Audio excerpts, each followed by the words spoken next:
역사하시네. 나 경배해, 주 경배해. 큰 길을 만드시는 주, 큰 기적을 행하시는 주, 그는 나의 하나님. 약속을 지키시는 주, 어둠 속에 빛이 되시는 그는 나의 하나님. 우리와 만지시는 주, 나 경배해, 주 경배해. 우리와 치료하시네. 나 경배해,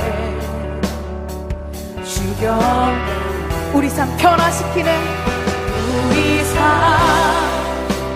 변화시키네. 나 경배해, 주 경배해. 우리 맘 고쳐주시네. 나 경배해, 주 경배해.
할렐루야, 사랑하는 성도 여러분. 지난 고난 주간을 통해서 우리가 한 주간의 기도의 시간을 가질 수 있어서 너무나 감사하고 행복한 시간들이었습니다. 우리가 다시 한번 깨달은 것은 예배드릴 때에 우리의 영이 깨어난다는 것입니다. 또한 예배드릴 때에 우리가 세상에 얽매이지 않고 기독교 세계관을 가지고 믿음으로 세상을 볼 수 있다는 것을 깨닫습니다.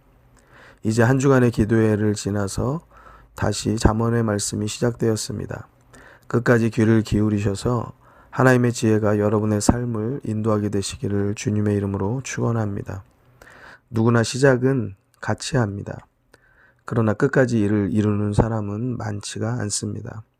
우리 성도님들께서는 끝까지 변함없이 말씀으로 붙들림 바 되는 성도님들이 되시기를 축원합니다.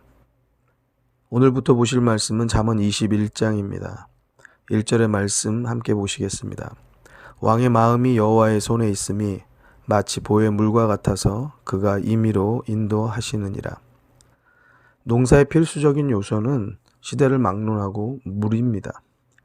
강우량이 적은 팔레스틴 지방에서는 물을 저장해 놓고 논밭에 물을 대고 빼는 수원의 확보와 배수의 관계시설이 중요했었습니다. 보를 관리하는 사람이 보에 물을 빼서 원하는 곳으로 물을 대듯이 이 세상에 가장 권세 있게 보이는 왕의 마음도 역사를 섭리하시고 주관하시는 하나님의 뜻에 달려 있음을 말씀하고 있는 것입니다. 따라서 왕이라도 자신이 최고의 권력자가 아니고 그 위에 하나님이 계심을 깨달아야 하는 것입니다. 우리도 마찬가지입니다. 우리도 우리 인생의 왕으로 살아갑니다. 가정에서든 사무실에서든 우리가 있는 자리에서 어떤 상황에서든 내 힘을 나타내는 자리가 있습니다. 그러한 모든 일에서 우리는 하나님을 인지하고 여호와 앞에 서 있다는 코람데오의 신앙을 가지고 우리의 삶을 하나님께 맡기며 우리의 마음을 붙들어 주시기를 늘 기도하는 성도가 되어야 하겠습니다. 2절의 말씀입니다. 사람의 행위가 자기 보기에는 모두 정직하여도 여호와는 심령을 감찰하시느니라. 대부분 우리는 자신의 말과 행동이 옳다고 생각합니다. 문제는 이것이 가장 우리의 잘못된 착각의 시작일 것입니다. 거기에서부터 고집이 생기고 또 아집이 생기고 상대의 말은 들으려 하지 않고 이해도 없고 용서도 없는 것이 이 마음에서부터 시작된 것이기 때문입니다. 오늘 말씀이 그 마음을 꼬집어 주십니다. 너가 너의 행위를 정직하다고 하느냐? 나 여호와는 심령 깊은 곳을 샅샅이 낱낱이 아느니라. 사랑하는 성도 여러분, 우리가 이 땅에서 잘 사는 것은 무엇을 먹고 사느냐가 아닙니다. 하나님 앞에서 얼마나 겸손히 엎드리고 하나님의 지혜를 구하고 사는가의 문제인 것입니다. 하나님께서는 우리 모든 사람의 심령을 감찰하십니다.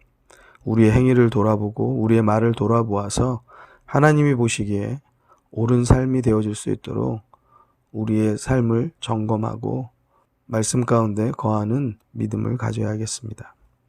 3절의 말씀입니다. 의와 공평을 행하는 것은 제사 드리는 것보다 여호와께서 기쁘게 여기시느니라. 부모님께 선물을 해드려야 할 때가 있습니다. 자녀들이 무엇으로 하면 좋을까 생각하면서 웃는 말로 우리 부모님은 현금을 좋아하셔라고 말할 때가 있었습니다. 현금을 좋아해서 그런 것이 아니라 현금을 드리면 필요한 것을 직접 사시는 것이 더 좋을 것 같다는 의미로 쓰여졌습니다. 그런데 언제부터인가 TV 매체를 통해 부모님 입에서도 현찰이 좋다 라는 말이 공공연히 나오는데 상당히 어색한 듯 또 좀 불편한 듯 보이다가 요즘에는 너무나 익숙해져 버린 이야기가 돼버렸습니다. 이러한 말은 불과 10, 20년 전에 가족의 정서와 너무 차이나게 달라졌습니다. 부모 자녀 사이에도 돈 이상은 없다는 식의 우스운 이야기가 이제는 정설로 굳어져 버린 것입니다. 그러다 보니 부모님께 돈 좀 드리면 자녀가 할 일을 다 한 것처럼 생각하는 것이 자녀들의 인식이 돼 버렸습니다. 잘못된 말이 잘못된 문화와 정서를 만들고 인식을 만들어 버렸습니다. 부모님께 같은 돈을 드려도 내가 부모님의 선물을 고민하고 또 고민하다가 도무지 어떻게 하면 좋을까 생각해서 궁여지책 죄송한 마음을 가지고 드린 것이 현금인 것과 그냥 복잡하니까 돈 쥐어드리고 끝내자라는 생각과 어떻게 같을 수가 있겠습니까? 부모님께 대한 효도를 이렇게 어쩔 수 없이 하는 형식의 하나로 생각한다면 이러한 효도는 사실상 무가치한 것입니다. 시대가 변하고 강산이 변해도 형식보다 중요한 것은 마음이어야 하는 것입니다. 오늘 말씀이 그것을 말하고 있습니다. 하나님께서 가장 기뻐하시는 것이 제사이다라고 생각하고 의와 공평이 그 삶에 없는 사람은 옳지 않다는 것입니다. 그렇다고 의와 공평은 중요하고 제사는 중요하지 않다. 물론 이 말도 아닙니다. 하나님께서 올바르게 기뻐하시는 제사는 그 의미를 온전히 알고 삶에서부터 하나님의 사람으로 그 모습이 나타나며 하나님을 온전히 섬기며 경배하는 자가 되어야 함을 말씀하고 있는 것입니다. 저와 여러분, 우리 모두가 하나님의 뜻을 온전히 행하는 믿음의 삶을 살아야 하겠습니다. 사랑하는 성도 여러분, 우리가 고난주간을 통하여서도 예수 그리스도의 십자가, 그 고난과 죽음을 바라보면서 그 십자가와 고난의 의미를 깨닫고 어떠한 삶을 살아야 할 것인지 그것을 깨달아서 살아내는 것, 그것이 우리들에게 진정 필요한 일이라고 말씀을 나누었습니다. 한 주간의 고난주간, 거기서 끝나는 것이 아니라 이 한 주간에 깨달은 그 고난의 의미를 가지고 우리들의 일련의 삶, 또 우리들의 평생의 삶을 하나님께서 기뻐하시는 삶으로 만들어야 된다라고 말씀을 나누었습니다. 오늘 말씀에도 형식적인 그 어떠한 것, 우리 외면의 어떠한 것보다도 우리 마음속에 하나님께서 기뻐하시는 그 뜻이 있는가, 그것을 오늘 비추어 보는 시간이 되었습니다. 우리 말씀을 통하여서 우리 마음 가운데 조명하여지고 또 드러난 잘못된 것이 있으면 이 시간에 회개하고 우리가 하나님의 말씀에 엎드려서 하나님의 뜻을 깨닫고 또 그 깨달은 뜻을 따라서 살아가는 믿음의 성도들이 다 되어야 하겠습니다. 우리가 말씀을 기억하여서 우리 이 시간에 함께 다짐하여서 기도하고 또 하나님께 간구할 기도의 제목을 가지고 함께 기도하는 시간을 갖도록 하겠습니다. 같이 함께 기도하시겠습니다. 나 경배해, 주 경배해, 주 여기 역사하시네. 나 경배해, 주 경배해. 큰 길을 만드신 주, 큰 기적 행하신 주, 그는 나의 하나님.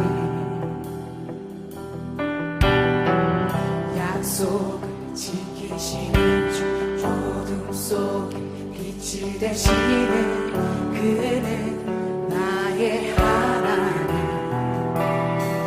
우리 마음 만지시는 주, 나 경배해, 주 경배해. 우리 마음 치료하시네. 나 경배해, 주 경배해. 우리 삶 변화시키는, 우리 삶 변화시키네. 나 경배해, 주 경배해.